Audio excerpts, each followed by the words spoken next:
If you were advising him right now, would you advise him, you've got both houses of Congress, just get this passed as fast as possible? Well, I would tell him to do what President Clinton did with myself and Bruce Reed and Sandy Berger, which is you tell your policy team, you're not spending 1 second on this. You focus. We have a small group that are going to deal with it. But I do think he's got to show that greater discipline, because if you're in a White House and you're waking up and there's a tweet about the mayor of London, everybody's human. There's no way that doesn't distract. So he's got to be more principled, not just to distract from his public message. And he's going to have a hard time getting infrastructure out, et cetera.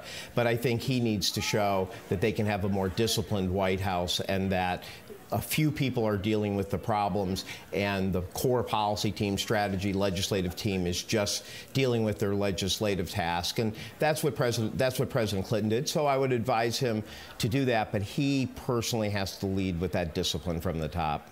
Well, let's talk about that policy team at the White House, because you said that maybe there was dissension in the White House, but you've got a pretty strong team there when it comes to your home base, which is economic.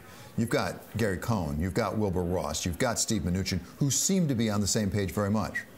Well, I think that when I look at the White House, I do think that Gary Cohn, who's in the jobs that I held twice, has hired a professional staff and has the capacity.